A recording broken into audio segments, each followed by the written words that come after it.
আমাদের সমাজে দেখবেন একটা ছেলে যখন নামাজে আসে তখন আমরা বলি, কি রে মোল্লাগিরি কয়দিন থাকবে রে, দেখছি তো কয়দিন আগেও কি করছো, এমন তোমার মতো আল্লাহর ওলি বহু দেখছি, এরকম আছে না অনেক। এই মুরব্বির উপরে, এই সমস্ত লোকের উপরে আল্লাহ লানত। আরে ভাই, আপনি তাদের প্রশংসা করেন, তাকে বলেন বাবা তোমার অনেক সুন্দর লাগছে। আমাদের এক স্যার ছিল, সায়েন্সের টিচার তিনি, তো আল্লাহর বান্দা সবসময় খালি মাথায় আসতো। একদিন কেমন মানে কি জানি একটা মন চাইছে ওনারে, উনি একটা টুপি মাথায় দিয়ে মাদ্রাসায় ক্লাস করতে গেছে। তো আমরা কি করছি, স্টুডেন্টরা বলছি যে স্যার আপনার এই টুপিটা না অনেক সুন্দর লাগছে, অনেক সুন্দর। শুধু এইটুক প্রশংসা ছাত্রদের কাছ থেকে পাওয়ার পর থেকে আমি স্যারকে তারপরে যে কয়দিন দেখছি, প্রায় কয়েক বছর হয়ে গেছে, তারপর থেকে কোনোদিন ওনারে টুপি ছাড়া আমি দেখিনি। তা আমরা এটা করতে পারি না? একজনের আপনি দাড়ি দেখছেন, তারা বলেন যে ভাই তোমার দাড়িটা না, ফেসটা অনেক সুন্দর লাগতেছে, তোমার চেহারায় তো অনেক নূর আসছে, এগুলো প্রশংসা করেন। করে কি করবেন দেখবেন, যখন আপনি কাউকে প্রশংসা করছেন সে আপনার ঘনিষ্ঠ হয়ে যাচ্ছে। কিন্তু আমরা কি করি, হুটহাট করে বিভিন্ন গরম কথা, বকাঝকা কথাবার্তা বলে দিই। এগুলো উচিত না, এগুলো করবেন না, এটা কোনো মুমিনের বৈশিষ্ট্য না। যদি কোনো ব্যক্তি জামাতে অংশগ্রহণ না করে, বিশ্বনবী সাল্লাল্লাহু আলাইহি সাল্লাম বলেছেন এটা হচ্ছে মুনাফিকের আলামত। কিসের আলামত? এই বিষয়ে একাধিক হাদিস আছে, আমি কয়েকটা শুধু রেফারেন্স বলছি, আপনারা এগুলো কোট করে নিতে পারেন। একটা মুসলিম ইবনে মাজাহ হাদিস নাম্বার 794, আবু দাউদ হাদিস নাম্বার 550, আবু দাউদ হাদিস নাম্বার 554 এবং কুরতুবী 8 নম্বর খণ্ডের 136 নম্বর পৃষ্ঠা। জামাতে সালাত আদায়ের গুরুত্ব দেখেন। জামাতে সালাত আদায় এটা এত গুরুত্বপূর্ণ একটি ইবাদত যেটা আমরা হেলায় ফেলায় নষ্ট করে থাকি। হয়তো এটার উপরেও খুতবা শুনেছি, কিন্তু বর্তমান অবস্থা দেখে আমার কাছে মনে হচ্ছে যে এই বিষয়ে কিছু কথা বলা দরকার। এজন্য আপনাদের সামনে কিছু কোরআন এবং হাদিস থেকে আলোচনা আমি নোট করেছি। আল্লাহ পাক যেন আমাকে হেফাজত করেন, সুস্থভাবে আমাকে বলার তৌফিক দান করেন।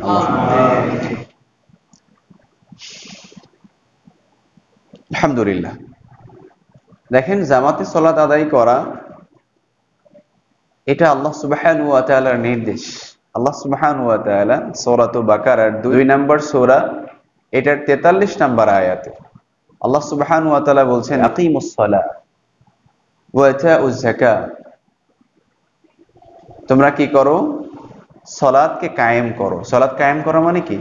সালাত প্রতিষ্ঠা করা। আর সালাত প্রতিষ্ঠা কি একদিনে হয় বা একজনে হয়? না, একাধিক মানুষ নিয়ে যেটা জামাতবদ্ধভাবে, সংঘবদ্ধভাবে যেটা পড়া হয় সেটাকেই বলা হয় কায়েম, তাই না? আল্লাহ এখানে বললেন যে আকিমুস সালাতা ওয়া আতাউজ যাকাত ওয়ারকাউ মা'আর রাকিঈন। আমরা হয়তো প্রথম কথায় বেশি একটা ক্লিয়ার না হলেও পরের কথা আল্লাহ একেবারে আমাদের বুঝাই দিয়েছেন যে ওয়ারকাউ, তোমরা কি করো, রুকু করো। আমর, এটা আদেশ। আল্লাহ বলেছেন যে তোমরা কি করো, রুকু করো। কাদের সাথে? মা'আর রাকিঈন, রুকুকারীদের সাথে। এখন রুকুকারীদের সাথে রুকু করা, এটা কোন সময় হয়? একাকী করলে না, এটা একমাত্র জামাতবদ্ধভাবে ছাড়া আপনি রুকুকারীদের সাথে রুকু করতে পারবেন না। পারবেন? একাকী করলে কি সম্ভব? সম্ভব না। দেখেন, একটা গেল। 2 নম্বরটা হচ্ছে বিশ্বনবী সাল্লাল্লাহু আলাইহি সাল্লাম মুসলিমের বর্ণনায় 1358 নম্বর হাদিস। এই হাদিসটা আমাদের সবার মুখস্থ। বিশ্বনবী সাল্লাল্লাহু আলাইহি সাল্লাম বললেন, আউয়ালু মা ইউহাসাবু বিহিল আবদু ইয়াউমাল কিয়ামাতিস সালাহ, কিয়ামতের দিন বান্দার প্রথম যে হিসাব নেওয়া হবে সে হালাল খাবার খেয়েছে কিনা, তাই না? সে যাকাত দিয়েছে কিনা, এ বিষয়ে প্রশ্ন করা হবে। আপনারা মনে আমার কথা বুঝতেছেন না? আল্লাহ সুবহানাহু ওয়া তাআলা প্রশ্ন করবেন, তুমি সালাত পড়েছো কিনা, সালাত কিভাবে পড়েছো। আমাদের সমাজে দুঃখজনক বিষয় হলো সত্য, এক শ্রেণীর মুসলিম বের হয়েছে যারা বলে সালাত পড়া শিরিক। কেন শিরিক? তাদের লজিক আছে, তারা আবার কোরআন থেকে রেফারেন্স দেয়। ঠিক আছে? তো এই ধোকায় আমরা অনেকে আবার পড়েও আছি, তাদের জন্য বলছি একটু বুঝে শুনে ধোকায় পড়েন, এতটুকু বলছি। যেহেতু এই বিষয়ে লেকচার নেই, এই জন্য শুধু টাচ দিয়ে চলে গেলাম। নাম্বার 3, বিশ্বনবী সাল্লাল্লাহু আলাইহি সাল্লাম বললেন, যারা সালাত প্রত্যাখ্যান করলো তাদের সব কিছু প্রত্যাখ্যান হয়ে গেল, সবকিছু ধ্বংস হয়ে গেল। যিনি সালাত ছেড়ে দিলেন তো তার সব ছুটে গেল, সব নষ্ট হয়ে গেল। আমাদের সমাজে বহু আল্লাহর ওলি আছেন যারা সলাত আদায় করেন না, কিন্তু সামাজিক কাজ করেন, মানুষের উপকার করেন। দেখা যায় তিনি যত ভালো কাজ আছেন সব কিছু করেন, আছে না? আমাদের সমাজে অনেক হিন্দু ভাইরা আছেন, অনেক খ্রিস্টান ভাইরা আছেন, অন্য অন্য ধর্মাবলম্বী আছেন, যারা কিন্তু অনেক ভালো ভালো কাজ করে, এমনকি আমার চেয়ে অনেক ভালো কাজ করে তারা। এরকম আছেন না? কিন্তু তারা সলাৎ পড়ে না, তারা কালেমা গ্রহণ করে নাই। বিশ্বনবী সাল্লাল্লাহু আলাইহি সাল্লাম বললেন যে বাইনাল আবদি ওয়া বাইনাল কুফরি তারকুস সালাহ, মুমিন এবং কাফিরের মধ্যে, আল্লাহর গোলাম, আবদ মানে গোলাম, গোলাম এবং কাফিরের মধ্যে পার্থক্য তো সালাত, যে কাফির সালাত পড়বে না, মুমিন সালাত পড়বে। আমি একদিন বলেছিলাম, আপনাদের হয়তো মনে আছে, মনে থাকার কথা, মসজিদে আজান হয়ে গেছে। ধরে নেন আপনাদের এই বাজারে দুইটা ঘর আছে, একই ফ্ল্যাটে দুইটা ফ্যামিলি ভাড়া থাকে বা দুইটা ফ্যামিলি থাকে। এর মধ্যে একজন হলো অমুসলিম আর একজন হলো মুসলিম। ভালো করে বুঝেন, একজন মুসলিম আর একজন অমুসলিম। এখন এই যে দুইজন ব্যক্তি আজান হয়েছেন, ঘরে আছে, বলেন তো যিনি মুসলিম তিনি কি করবেন? ঘর থেকে বেরিয়ে এসে মসজিদে আসবেন, তাই না? আর যিনি মুসলিম না, অমুসলিম, তিনি ঘরে থাকবেন, তার কাজ করবেন। তো এটাই তো মুমিনের পার্থক্য, যে আজান যখন হবে তখনই তিনি আর মসজিদে মানে বাসায় থাকতে পারবেন না, তিনি চলে আসবেন। তাহলে মুমিন এবং কাফের যে দুইজন ওখানে এক ফ্ল্যাটে থাকে, এটা প্রমাণ হয়ে যায় না? এটা কিন্তু ক্লিয়ার হয়ে যায়। কিন্তু যদি কিনা এমন হয় দুর্ভাগ্যবশত দুইজনের কেউ বের হচ্ছে না, বলেন তো পার্থক্য করা যাচ্ছে এখন? এটাই বিশ্বনবী সাল্লাল্লাহু আলাইহি সাল্লাম হয়তো বুঝাতে চেয়েছেন, যে মুমিন এবং কাফেরের মধ্যে পার্থক্য তো সেটা। মুমিন সালাতের সময় হলে মসজিদের দিকে আগমন করবে, কিন্তু দুঃখজনক হলেও সত্য, সত্যি কি আমরা আজান হলে মসজিদের পানে আগমন করি? সত্যি কি এটা হয়? তাহলে দেখেন তো কাফের এবং মুমিনের মধ্যে পার্থক্য হচ্ছে কিনা, একটু ভেবে চিন্তে দেখি আমরা। দেখেন এরপরে সালাত এতটা গুরুত্বপূর্ণ, জিহাদের ময়দানে যেখানে দিন কায়েমের জন্য সবাই অক্লান্ত পরিশ্রম করে, কাফেরদের মুখোমুখি হয়ে যায়, একটুখানি সময় যদি কিনা তিনি মনোযোগ বিচ্ছিন্ন হয়ে যায়, তাহলে কাফেররা যে কোনো মুহূর্তে তাকে হত্যা করে ফেলবে।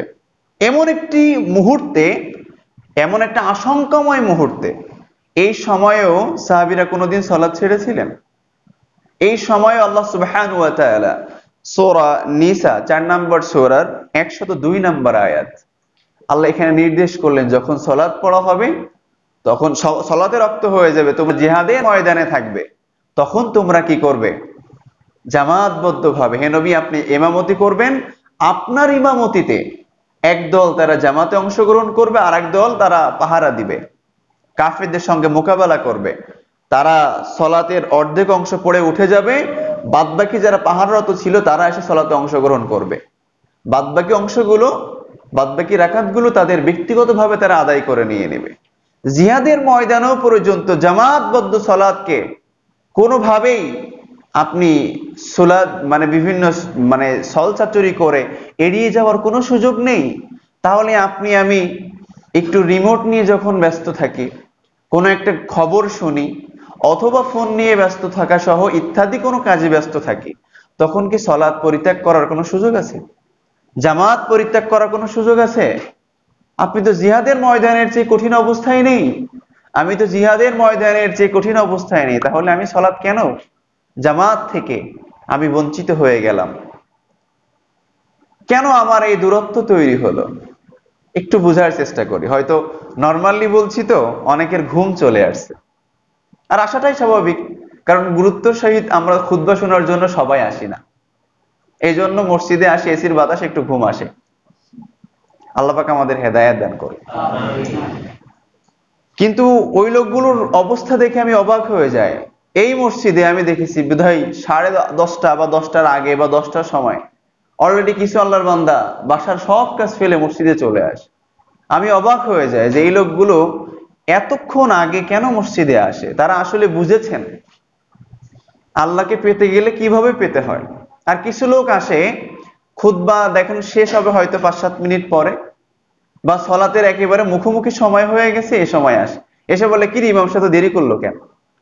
আহ, এই লোকটাই দেখবেন চায়ের স্টলে যখন থাকে তখন তার ঘন্টার পর ঘন্টা কেটে যায়।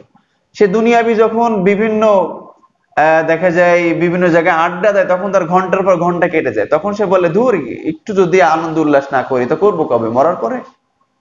আল্লাহু আকবার। কিন্তু মুমিনের আনন্দ উল্লাস মজা সব তো মসজিদের মধ্যে হওয়ার কথা, আল্লাহর কাজের মধ্যে হওয়ার কথা, আল্লাহর গোলামির মধ্যে হওয়ার কথা ছিল। দুঃখজনক। যাই হোক, দেখেন সলাতের কত গুরুত্ব, জামাতে সলাত আদায়ের কত গুরুত্ব। বিশ্বনবী সাল্লাল্লাহু আলাইহি সাল্লাম তিনি অসুস্থ, জ্বরে কাতরাচ্ছেন, এমতো অবস্থায় তিনি এমন হয়ে গিয়েছিলেন যে বিশ্বনবী সাল্লাল্লাহু আলাইহি সাল্লাম আম্মা জানা আয়েশা সিদ্দিকা রাদিয়াল্লাহু তাআলা আনহাকে বললেন, আয়েশা রাদিয়াল্লাহু তাআলা আনহা, তুমি একটা বাটি দাও এবং বাটির ভিতরে একটু পানি দাও। তিনি পানিতে বারবার হাত দিচ্ছিলেন আর কপাল মুছতেছিলেন। তিনি জ্বরে এতটা ভেঙে পড়েছিলেন, এতটা অসুস্থ হয়ে পড়েছিলেন, এত কষ্ট তিনি পাচ্ছিলেন, তিনি বারবার তার কপালটা ভিজাচ্ছিলেন। আর এই সময় যখন আজান হয়ে গেল, বিলাল রাদিয়াল্লাহু তাআলা আনহু তার সেই তাকওয়ার কণ্ঠে, আমাদের আজানগুলো তো এখন তাকওয়ার কণ্ঠে হয় না, তাকওয়ার কণ্ঠে যখন আল্লাহকে মনে হয় যেন তিনি বুঝে বুঝে, আল্লাহকে দেখে দেখে আল্লাহকে যেন তিনি আজানটা শোনাচ্ছেন, এটা মনে করে তিনি যখন আজান দিতেন, আর মুসল্লিরা তখন পাগলের মতো মৌমাছির মতো ছুটে চলে আসতেন। তো তিনি যখন আজান দিলেন, বিশ্বনবী সাল্লাল্লাহু আলাইহি সাল্লামের ছটফটানি শুরু হয়ে গেল। সাহাবীরা বারবার তাকাচ্ছেন রাদিয়াল্লাহু তাআলা আনহু, বিশ্বনবী সাল্লাল্লাহু আলাইহি সাল্লাম কখন সালাতের মুসল্লায় আসবেন। এমন সময় দেখলেন বিশ্বনবী সাল্লাল্লাহু আলাইহি সাল্লাম আসতে পারছেন না। তিনি বারবার মসজিদের দিকে তাকাচ্ছেন, মসজিদের দৃশ্য দেখছেন। ঘরের ভিতরে হযরত আবু বকর সিদ্দিক সহ আরেকজন সাহাবী রাদিয়াল্লাহু তাআলা আনহু, তারা দুজন গেলেন এবং বিশ্বনবী সাল্লাল্লাহু আলাইহি সাল্লাম বলেন, আমাকে জামাতের দিকে নিয়ে যাও। দুইজন সাহাবীর কাঁধের উপরে, ঘাড়ের উপরে হাত দিয়ে বিশ্বনবী সাল্লাল্লাহু আলাইহি সাল্লাম জামাতে সালাত আদায়ের জন্য উপস্থিত হলেন এবং তিনি ইশারা করলেন আবু বকর সিদ্দিক রাদিয়াল্লাহু তাআলা আনহুকে। তাকে বললেন, আবু বকর, তুমি এখন সালাতের মুসল্লায় দাঁড়িয়ে যাও। তিনি যখন ইঙ্গিত দিলেন, আবু বকর সিদ্দিক রাদিয়াল্লাহু তাআলা আনহু তিনি সালাতের মুসল্লায় দাঁড়িয়ে কান্না শুরু করে দিলেন। তিনি বুঝতে পারলেন বিশ্বনবী সাল্লাল্লাহু আলাইহি সাল্লাম আমাকে দায়িত্ব দিয়ে যাচ্ছেন, এই দায়িত্ব তিনি হয়তো আর কখনো ফিরে আসবেন না। দেখেন, এমন একটি মুহূর্তে, এমন একটি সময় বিশ্বনবী সাল্লাল্লাহু আলাইহি সাল্লাম তিনি তার সালাত পরিত্যাগ করেন নাই। তিনি চাইলে, ইচ্ছা করলে পারতেন জামাতে অংশগ্রহণ না করে বাসায় সালাত আদায় করতে, এটা তিনি কখনো করেন নাই।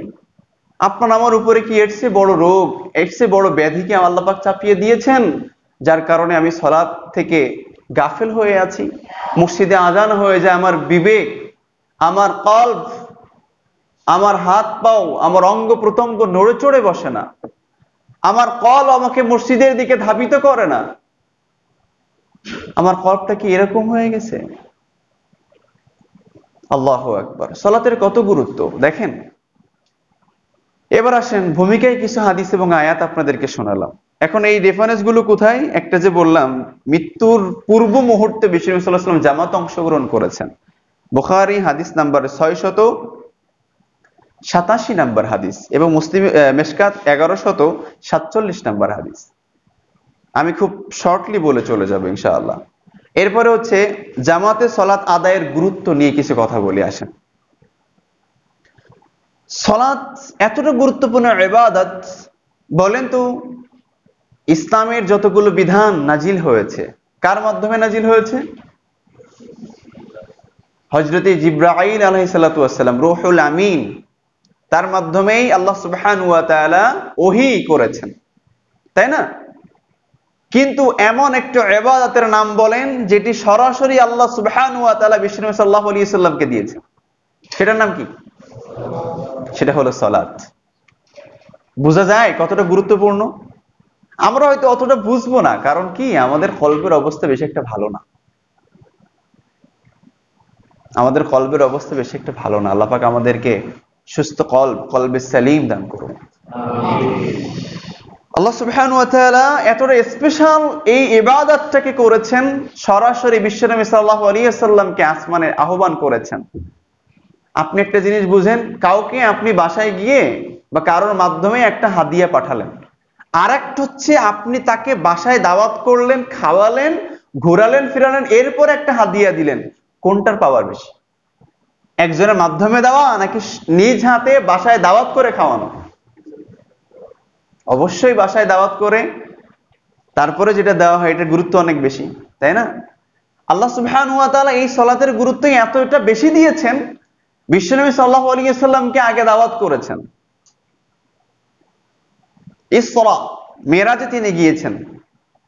সূরাতুল ইসরার প্রথম নম্বর আয়াতেই আল্লাহ সুবহানাহু ওয়া তাআলা কথাগুলো বলেছেন, আমি সেদিকে যাচ্ছি না। আল্লাহ সুবহানাহু ওয়া তাআলা ইসরা করেছেন বিশ্বনবী সাল্লাল্লাহু আলাইহি ওয়াসাল্লামকে, এরপরে তিনি ওখানে গিয়ে বলেন, আমি আপনার উম্মার জন্য এই সালাতটা হাদিয়া দিলাম। সুবহানাল্লাহ, এটা আপনার জন্য হাদিয়া। বিশ্বনবী সাল্লাল্লাহু আলাইহি ওয়াসাল্লাম সেটাকে আনন্দ চিত্তে গ্রহণ করেছেন। কারণ সালাত এমন একটি ইবাদত, যে ইবাদতের মধ্য দিয়ে বান্দা প্রতিনিয়ত আল্লাহর কাছে মাথা অবনত করে সাক্ষ্য দেয়, আল্লাহ তুমি আমার রব আর আমি তোমার গোলাম। আপনি সালাতের সিস্টেম গুলো খেয়াল করেছেন? আমি আব্দুল্লাহ ইবনে উম্মে মাকতুম রাদিয়াল্লাহু তাআলা আনহু, তিনি অন্ধ ছিলেন।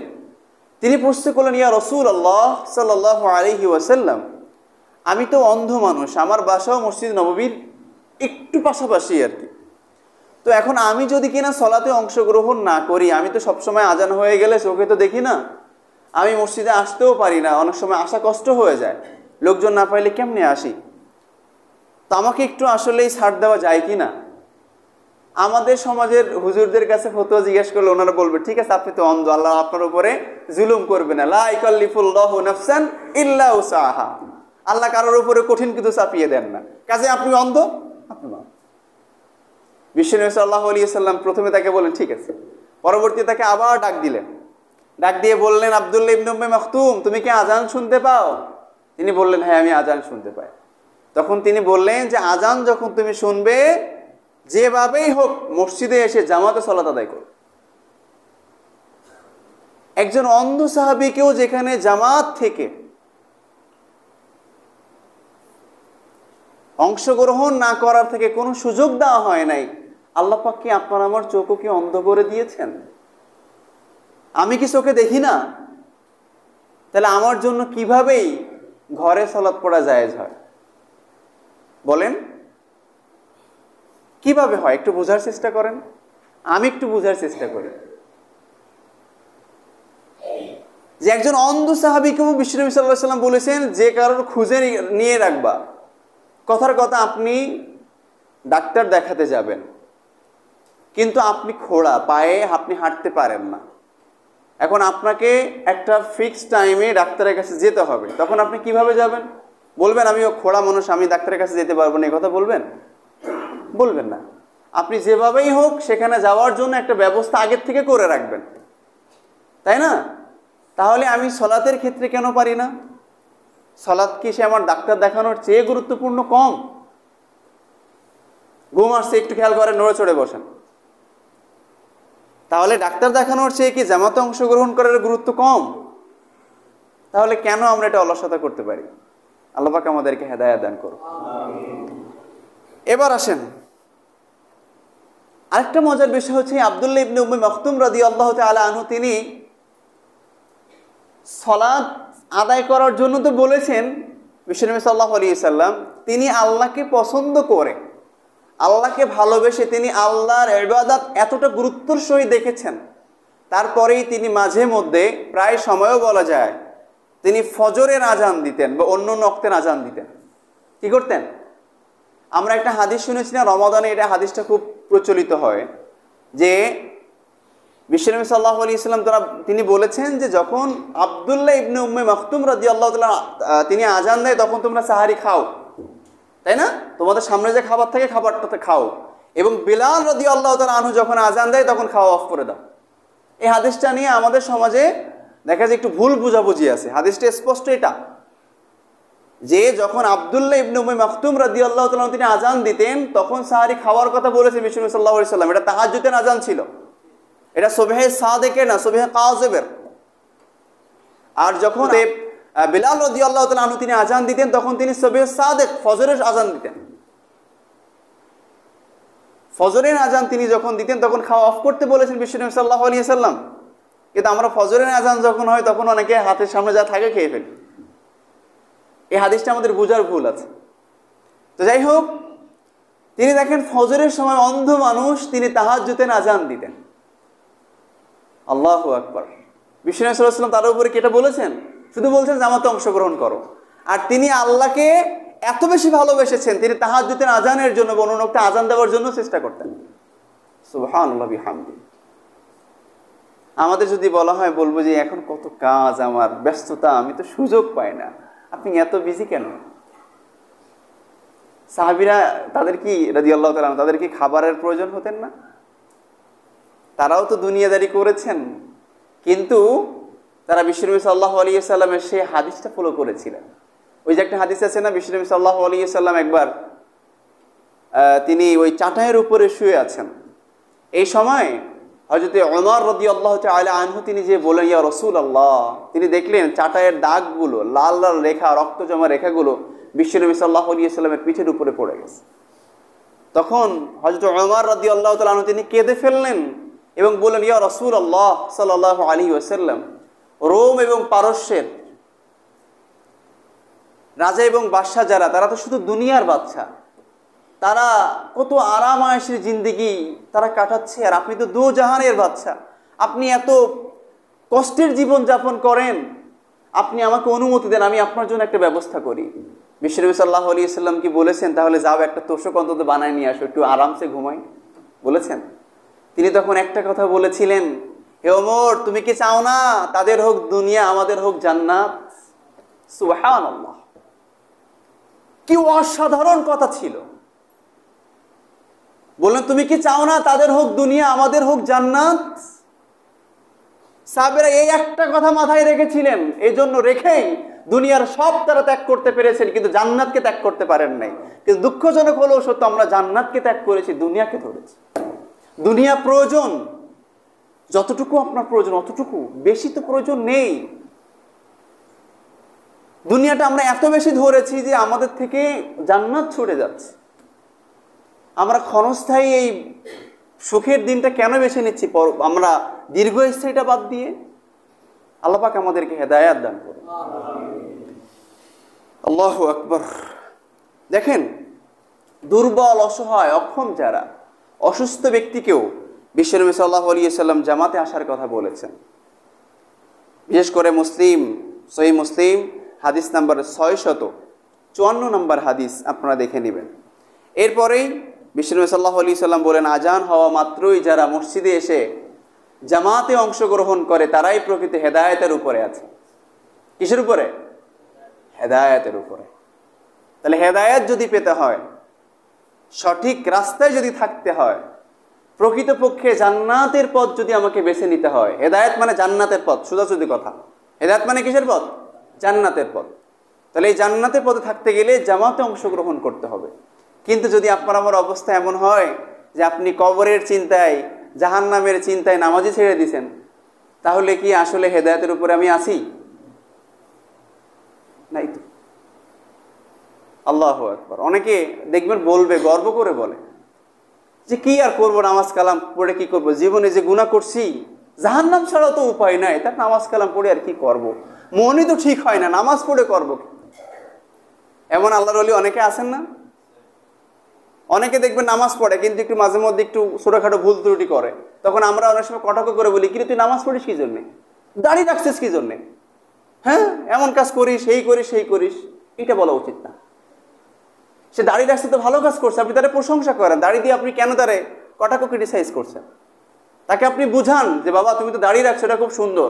বিশ্বনবী সাল্লাল্লাহু আলাইহি ওয়াসাল্লাম একজন সাহাবীকে ডাকলেন, ডেকে বললেন, তোমার কোরআন তেলাওয়াতটা অনেক সুন্দর, বা তোমার এই আমলটা অনেক সুন্দর, তুমি যদি এটার সঙ্গে এইটা করো তাহলে আরো সুন্দর হবে। বিশ্বনবী সাল্লাল্লাহু আলাইহি ওয়াসাল্লাম বলছেন, তুই কেন এটা করিস আর এটা করলে লাভটা কি, এরকম বলছেন? বলেন নাই। খবরদার এই কথা বলবেন না। যে বেচারা নামাজ পড়ছে সে হেদায়েতের পথে আছে, আল্লাহ চাহে তো এক সময় আল্লাহ পাক তাকে কি করবেন, এই সলাতের মধ্য দিয়ে তাকে আল্লাহ পরিশুদ্ধ করবেন। কথা তো আল্লাহর। আল্লাহ সুবহানাহু ওয়া তাআলা সূরা আনকাবুতের মধ্যে আল্লাহ বলেছেন, এটা খুবই পরিচিত একটি আয়াত, যে ইন্নাস সালাতা তানহা আনিল ফাহশাই ওয়াল মুনকার। আল্লাহ সুবহানাহু ওয়া তাআলা বললেন, যে ব্যক্তি সালাত আদায় করে, এই সালাত এক সময় তাকে অশ্লীল খারাপ যত কাজ আছে এই কাজ থেকে আল্লাহ পাক তাকে এক সময় দূরে ঠেলে দিবেন, তাকে বিরত রাখবেন। তাহলে এই যে বেচারা দাড়ি রাখছে, সালাত করতেছে, ইনি এক সময় হয়তো আল্লাহ চাহে তো হেদায়েত দিতে পারেন, আপনি এইটা নিয়ে কেন তাকে কটাক্ষ করবেন? খবরদার, এগুলো যারা আগে করেছেন তওবা করেন, এগুলো করবেন। আমাদের সমাজে দেখবেন একটা ছেলে যখন নামাজে আসে তখন আমরা বলি, কি রে মোল্লাগিরি কয়দিন থাকবে রে, দেখছি তো কয়দিন আগেও কি করছো, এমন তোমার মতো আল্লাহর ওলি বহু দেখছি। এরকম আছে না অনেক? এই মুরব্বির উপরে, এই সমস্ত লোকের উপরে আল্লাহর লানত। আরে ভাই, আপনি তাদের প্রশংসা করেন, তাকে বলেন বাবা তোমার অনেক সুন্দর লাগছে। আমাদের এক স্যার ছিল, সায়েন্সের টিচার তিনি, তো আল্লাহর বান্দা সবসময় খালি মাথায় আসতো। একদিন কেমন মানে কি জানি একটা মন চাইছে ওনারে, উনি একটা ওই টুপি মাথায় দিয়ে মাদ্রাসায় ক্লাস করতে গেছে। তা আমরা কি করছি, স্টুডেন্টরা বলছি যে স্যার আপনার এই টুপিটা না অনেক সুন্দর লাগছে, অনেক সুন্দর। শুধু এইটুক প্রশংসা ছাত্রদের কাছ থেকে পাওয়ার পর থেকে আমি স্যারকে তারপরে যে কয়দিন দেখছি, প্রায় কয়েক বছর হয়ে গেছে, তারপর থেকে কোনোদিন ওনারে টুপি ছাড়া আমি দেখিনি। তা আমরা এটা করতে পারি না? একজনের আপনি দাড়ি দেখছেন, তারা বলেন যে ভাই তোমার দাড়িটা না, ফেসটা অনেক সুন্দর লাগতেছে, তোমার চেহারায় তো অনেক নূর আসছে, এগুলো প্রশংসা করেন। করে কি করবেন দেখবেন, যখন আপনি কাউকে প্রশংসা করছেন সে আপনার ঘনিষ্ঠ হয়ে যাচ্ছে। কিন্তু আমরা কি করি, হুটহাট করে বিভিন্ন গরম কথা, বকাঝকা কথাবার্তা বলে দিই। এগুলো উচিত না, এগুলো করবেন না। এটা কোনো মুমিনের বৈশিষ্ট্য না। মুমিনের বৈশিষ্ট্য কি সেটা বলতে গেলে আরো সময় লেগে যাবে। সূরা ফুসিলাতে 36 নম্বর আয়াতটা পড়ে দেখেন, 34 নম্বর আয়াতটা পড়ে দেখেন। যাই হোক, তাহলে আমরা মোটামুটি বুঝতে পারছি, যদি কেউ আজানের পরে জামাতে অংশগ্রহণ করে, বিষ্ণু সাল্লাল্লাহু আলাইহি ওয়াসাল্লাম বললেন তিনি কিসের উপর থাকবেন? হেদায়েতের উপরে থাকবে। রেফারেন্স কোথায়? মুসলিম, হাদিস নাম্বার 654 নম্বর হাদিস। তাহলে মোটামুটি আমরা বুঝতেই পারছি। এখন আসেন, যদি কোনো ব্যক্তি জামাতে অংশগ্রহণ না করে, বিশ্বনবী সাল্লাল্লাহু আলাইহি ওয়াসাল্লাম বলেছেন এটা হচ্ছে মুনাফিকের আলামত। কিসের আলামত? এই বিষয়ে বেশ কয়েকটা হাদিস আছে। বিশ্বনবী সাল্লাল্লাহু আলাইহি ওয়াসাল্লাম বলেছেন, যে ব্যক্তি জামাতে অংশগ্রহণ করে না, বুঝতে হবে তার ভিতরে কি আছে? নেফাকি আছে, মুনাফিকি আছে। যে ব্যক্তি নিজের ভিতরে মুনাফিকি লালন করে, এই ব্যক্তিটি শুধুমাত্র জামাত পরিত্যাগ করতে পারে। এই বিষয়ে একাধিক হাদিস আছে, আমি কয়েকটা শুধু রেফারেন্স বলছি, আপনারা এগুলো কোট করে নিতে পারেন। একটা মুসলিম, ইবনে মাজাহ হাদিস নাম্বার 794, আবু দাউদ হাদিস নাম্বার 550, আবু দাউদ হাদিস নাম্বার 554 এবং কুরতুবী 8 নম্বর খণ্ডের 136 নম্বর পৃষ্ঠা। এবার হচ্ছে, যদি কোনো ব্যক্তি একাকী সলাত আদায় করে, তার সলাত হবে কি না, প্রশ্ন হলো এটা। একাকী সলাত আদায় করলে আপনার সলাত ফরজিয়াত আদায় হয়ে যাবে বটেই, কিন্তু সলাতের পরিপূর্ণ হক আদায় হবে না। রেফারেন্স কোথায়? মুস্তাদরাক হাকিম 443 নম্বর হাদিস। কোন কোন ক্ষেত্রে আমরা সলাত পরিত্যাগ করতে পারবো, জামাত পরিত্যাগ করতে পারবো, সলাত না জামাত পরিত্যাগ করতে পারবো। নাম্বার 1, যদি কখনো ভুলে যায় যে আজান হয়েছে আমি টের পাই নাই, টাইম দেখি যায় না, জামাতের রক্ত চলে গেছে, এরকম হয় না অনেক সময়? এরকম হয়ে যায়।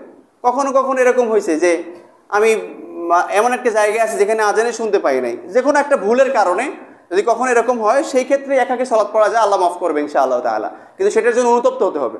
রেফারেন্স কোথায়? আবু দাউদ হাদিস নাম্বার 442। নাম্বার 2 হচ্ছে, যদি কোনো ব্যক্তি ঘুমে থাকে, এই হাদিসটা খুব চলে আমাদের বাংলাদেশে, খুব চলে, মার্কেটের ভ্যালু খুব। প্রায় আল্লাহর ওলি আছেন অনেকে, যারা ফজরের সময় নিয়মিত ঘুমায় যাচ্ছেন, আর সূর্য ওঠার পরে ঘুম থেকে উঠছেন, এসে বলছেন আসলে এখন তো উঠছি, তাহলে যখন উঠছি তখনই সলাতে রক্ত, তখন উঠে উনি পড়ে নাই। ওনার ভিতরে একটু অনুশোচনাবোধ জাগ্রত হয় না, যে না এইটা আসলে উচিত হচ্ছে না, আমার জামাতে অংশগ্রহণ করা দরকার ছিল, এইটা অনুশোচনা হয় না। উনি বলে বিশ্বনবী সাল্লাল্লাহু আলাইহি ওয়াসাল্লামের তো হয়েছে, তো ওনার কি হয়েছে আপনার মতো নিয়মিত? একদিন মাত্র হয়েছে, হয়তো এটা উম্মার জন্য বিশ্বনবী সাল্লাল্লাহু আলাইহি ওয়াসাল্লামকে আল্লাহ পাক করিয়েছেন, একটা সমাধান দেওয়ার জন্য। বিশ্বনবী সাল্লাল্লাহু আলাইহি ওয়াসাল্লাম একবার মাত্র দাঁড়িয়ে প্রস্রাব করেছেন, এটা উম্মার জন্য, এটা উম্মাকে শিক্ষা দেওয়ার জন্য। তার মানে কি আপনি নিয়মিত করবেন? এর বিরুদ্ধে যে একাধিক হাদিস আছে সেইগুলো আপনার চোখে পড়ে না, খালি সুযোগবাদী ইসলাম খুঁজেন। আল্লাহ পাক আমাদেরকে হেদায়েত দান করুন। এখন আসুন, যদি কেউ ঘুমের কারণে হুট করে একদিন হয়ে গেছে, এটা বছরে 2-1 বার হতেই পারে, হতে পারে 2-1 বার, নিয়মিত না। যদি কারো এরকম হয়ে যায়, বিষ্ণু সাল্লাল্লাহু আলাইহি সাল্লাম বলেছেন যে তখন কি করবে, সে যখনই উঠবে তখনই সালাত পড়ে নেবে। রেফারেন্স কোথায়? আবু দাউদ হাদিস নাম্বার 443 নাম্বার হাদিস। এবার হচ্ছে যদি কোনো ওজোর থাকে, ওজোর মানে কি খুব অসুস্থতা, জামাতে অংশগ্রহণ করার কোনো সুযোগই তার নেই, এরকম খুব অসুস্থতা, অথবা কোনো ভয়ের আশঙ্কা আছে যে যদি কি আমি যাই আমার জীবন বা কোনো বিশাল আকারে, বড় আকারে, ছোটোখাটো ভয় না, বড় আকারে কোনো ভয়ের আশঙ্কা আছে, সেই ক্ষেত্রে আপনি সালাত জামাতে না পড়ে বাসায় পড়তে পারেন, তবুও চেষ্টা করবেন জামাতে অংশগ্রহণ করার। রেফারেন্স কোথায়? ইবনে মাজাহ হাদিস নাম্বার 793, মেশকাত হাদিস নাম্বার 1077। এরপর হচ্ছে নারীরা আসলে জামাতে অংশগ্রহণ করা নারীদের জন্য বাধ্যতামূলক কিনা। দেখেন, নারীদের জন্য স্পেশালি আল্লাহ সুবহানাহু ওয়া তাআলা জামাতে অংশগ্রহণ করার জন্য একটি আয়াত নাজিল করেছেন, এবং সেই নামও উল্লেখ করে আল্লাহ বলেছেন। 3 নম্বর সূরা 43 নম্বর আয়াত। পুরুষেরটা বলেছেন সূরা বাকারা 2 নম্বর সূরা 43 নম্বর আয়াত, মহিলারটা বলেছেন আল্লাহ কোথায়? 3 নম্বর সূরা 43 নম্বর আয়াত। আয়াত নাম্বার একই, সূরা নাম্বার আগেরটা 2, পরেরটা 3। ইন্টারেস্টিং একটা বিষয়। আল্লাহ সুবহানাহু ওয়া তাআলা বললেন যে ইয়া মারইয়ামু উকনুতি লিরাব্বি ওয়াসজুদি ওয়ারকাই মা'আর রাকিঈন। হে মারিয়াম, তুমি কি করো? রুকুকারীদের সাথে রুকু করো, সেজদাকারীদের সাথে সেজদা করো এবং রুকুকারীদের সাথে রুকু করো। সেজদা করো, রুকু করো কথা বললে ঠিক ছিল, কিন্তু আল্লাহ পরে বললেন যে ওয়ারকাউ মা'আর রাকিঈন, রুকুকারীদের সাথে রুকু করো। তার মানে কি? জামাতে অংশগ্রহণ করা। এখন মহিলাদের জন্য জামাতে অংশগ্রহণ করা পুরুষের মতো ওয়াজিব না, তাদের সুযোগ থাকলে অবশ্যই অংশগ্রহণ করবে। যদি সুযোগ না থাকে, ফিতনার আশঙ্কা থাকে, সেই ক্ষেত্রে তারা বাসায় পড়বে, এটাই উত্তম। কিন্তু বর্তমান সময়ের যে অবস্থা, আমার মনে হয় নারীরা যদি সুযোগ থাকে মসজিদে এসে পড়া ভালো। এটা কেন বিস্তারিত আপনারা আমার ভুল বোঝার আগে আমার প্রশ্ন করে নেবেন কেন এই কথাটা আমি বলছি। কিন্তু যদি কোনো ফিতনার আশঙ্কা থাকে, কোনো আপনার রিস্ক থাকে, সেই ক্ষেত্রে আপনি বাসার মানে অক্তমতো আপনি বাসার ভিতরে আদায় করবেন। এরপরে হচ্ছে বিশ্বনবী সাল্লাল্লাহু আলাইহি ওয়াসাল্লাম নিষেধ করেছেন নারীদেরকে মসজিদে আসতে বাধা দিতে। বিশেষ করে বিশ্বনবী সাল্লাল্লাহু আলাইহি ওয়াসাল্লাম, ওই যে আমরা হাদিসটা জানি যে তোমরা নারীরা যদি মসজিদে আসতেছে তাদেরকে তোমরা বাধা দিও না। এরপরে হচ্ছে যে মোটামুটি আকারে তাহলে আজকের খুতবার A to Z পয়েন্টগুলো আমরা সংক্ষেপে হলো বুঝতে পেরেছি ইনশাআল্লাহ তাআলা। যে আল্লাহ পাক অন্তত পক্ষে বিষয়ের উপর আমাদেরকে আমল করে চিরজান্নাতি হওয়ার তৌফিক দান করুন। আল্লাহুম্মা আমিন। রব্বানা আতিনা ফিদ দুনিয়া হাসানাহ ওয়া ফিল আখিরাতি হাসানাহ।